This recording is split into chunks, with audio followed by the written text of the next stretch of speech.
Felicity Ward, The Office Australia is born. Hi, Pete. Can I call you Pete? Yeah, Pete, whatever. They call me Intern Pete on the show. Intern Pete. Today I'm happy to be Peter Depler or whatever Pete you require. Okay, right. I'm just You're going to the call boss. you Pete. Petey.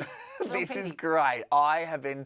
Okay, so I got a sneaky peeky of a couple of episodes. How many episodes have you watched? I've watched all 6. So, sorry, all 6. I've watched 6 episodes. You've watched So 6. You still got 2 to go. Oh, that's exciting. Which I was saving for Christmas, but I'm not going to wait. I'm going to wait till this Friday. Good for when you. It gets uploaded, of That's course. nearly Christmas. You're doing great. Yeah, thank you so much for taking the time today. An absolute honour to talk to you. Shut A few weeks ago, that trailer drops and Australia goes bonkers for it, and everyone's had an opinion about it. Yep. Oh, what are they saying about it? The comments were crazy, where it was going. It was just wild.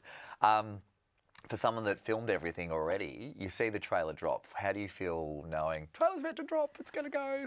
In the lead up to it, I was very, very nervous. Yeah. And then when it came out, I went, oh, babe, you don't have to read any of the comments. No. You don't have to be involved in this at all. And so Instagram has a beautiful function called People You Follow. And so I put anything up on my Instagram, and then you know what comments I read? I read it from people I follow. That's so good. So then everyone gets to have their opinion. I'm not sitting there feeling sad. Pete, I'm very mentally ill. Yes. So I'm not... Sorry, not to agree, but yes. Oh, I mean, agree. Absolutely agree. It's correct. It's don't want to brag, but I'm certified.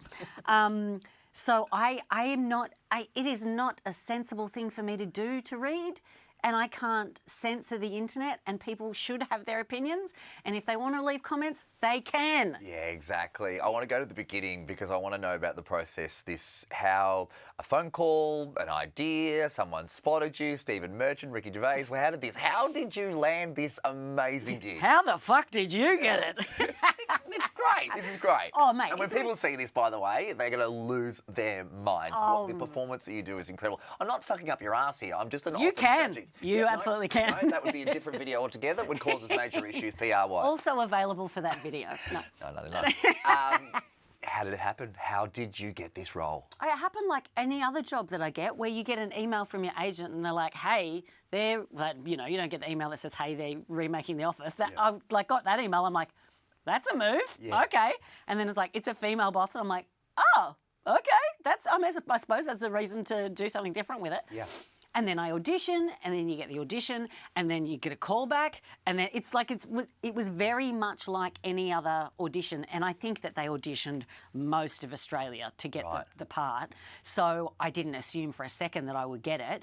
I knew when I did the audition, I will say this, I knew when I did the audition, I'm like, I don't think I could have done any better, so if I don't get it, I don't think it's something that I didn't do. Right. I was like, I think that was about as funny as I can be. Yep. And then, you get a call back, and then there's a chemistry test, and then there was a very long wait. And the wait was so long, I stopped feeling anxious about it, or stopped thinking about it. For sure. And then in the meantime, it sounded like I'm Billy Big Balls, but I got a different job that was in New Zealand, and it was on it was with Taika Waititi and Lisa Kudrow, and it was incredible. So I was living my dream there, going, well, life doesn't get any better than this. And then I got the call oh my god, well, you are interview about 45. Oh, good. And I haven't even spat on your face yet because I've got these new veneers and they kind of my spit goes everywhere and I bit my tongue. I chest this morning. Totally all good. When did you get them? Oh, when I say new, 3 years ago, but I'm still settling into them anyway. I'm settling into my teeth. You play the character. Her name's Hannah. Yeah. She's the boss. Yeah. Her job is to get people back from working from home. Yes. At the end of the day, other adaptations, obviously, by Steve Carell, Ricky Gervais, which is basically Nerd Alert, considers The Office their family. Yes. You are that person. Now, I know you haven't worked in an office before, but this Office franchise in itself is an adaptation of any workplace at the end of the day. Yes. There's the weirdos, there's the crazies, and there's just unnecessary meetings. Is there any part of this that just feels so much real life for you as well? I think it's more to do with the characters and the personalities. I mean, this is so embarrassing to admit, but I have so much in common with Hannah. I did zero work preparing for this character because Hannah is all of my worst personality traits. I'm needy, I'm lonely, I sing too much, I dance too much, I want everyone to be my friend, I'm trying to keep the ball in the air when the party's finished. Yeah. That is very much me. I'm trying to be a vibe merchant when people are like, the vibe is over, hey. Let's put the vibe to bed. And I'm like, no more vibes? They're like, stop saying vibe. Enough. To think that you're a part of a creation of Ricky Gervais, obviously in the comedy world, amazing in itself. Any reservations? You're like, shit. I mean, I knew what came with it. Yeah. I absolutely knew that, that font was going to be used. Yeah. It's like it's so iconic. So iconic. And when we finished filming, we all got like a cast and crew jumper. And the whole time I was filming, I just felt like we were filming a sitcom because it is like, they're all original scripts and storylines and characters, and so there's nothing that's from the American or the British office in our scripts. So while I was filming, it just felt like a sitcom. Yeah. But then on the last day, I pulled out the jumper and it says The Office cast and crew, and it was written in that font, and I went, holy shit, it's The Office, hey. It just became real. Like you're in The Office. Yeah. And then the other thing is, on the last day of filming, it's all original scripts, but they wanted to do, just in case, because I live in the UK and we filmed it in Australia. So we did a couple of like the famous monologues, like the people say I'm the best boss, I'm an entertainer. I did that monologue on the last day, right?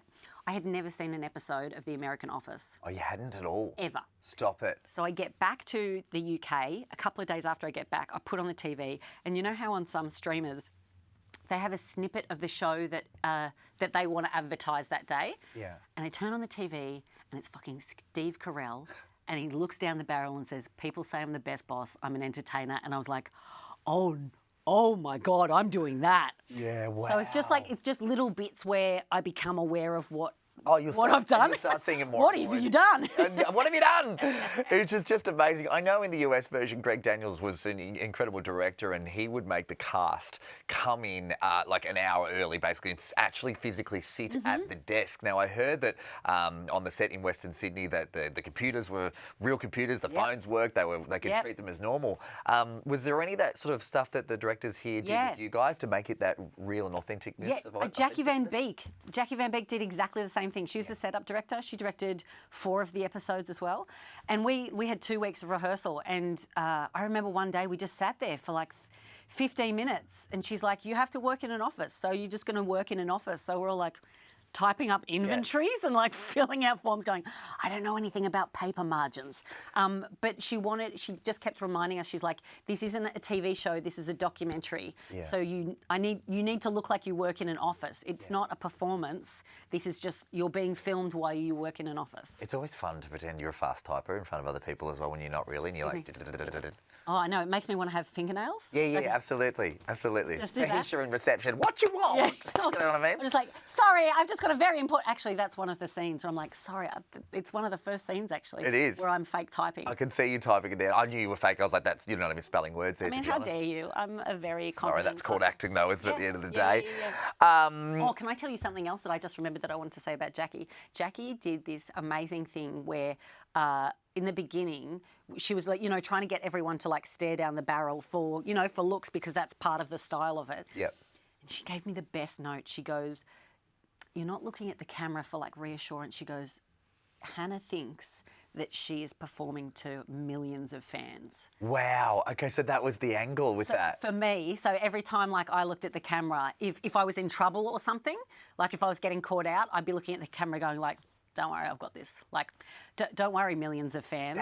That feels like an adaptation in itself that's different to the others, because I think, when you watch Ricky Gervais as well, it's almost just, oh, did you catch that? I mean, I'm so sorry that you had to see them, talking behind my back terribly. So that's actually really interesting to know. Like, the other thing I needed to know, and apologies if this sounds a little bit forward, but did you have any say in your style? Because it's quite the look, really. I did. I know it... He does look like you've got a wedgie the whole time, which is totally fine. Thank you. No, my pleasure. I love it. I think it's absolutely fantastic. It stands out and very iconic to you. Well, interestingly, we started off when we had like all these suits, like these colourful suits. I think we used one of them in one episode, the green suit for the Businesswoman of the Year, that suit. And so initially we were like, oh, it's all these different suits. And again, Jackie, brilliant. She's like, it's too sitcom. Like it's too, she wears a different... And then we tried these other clothes on, and I felt like quite elegant in them, and we were like, these are too rich. And I said to the costume person, I'm like, we've got to go to Kmart, mate. Literally. We've got to go to Kmart. If there is a % of natural cotton in there, see you later.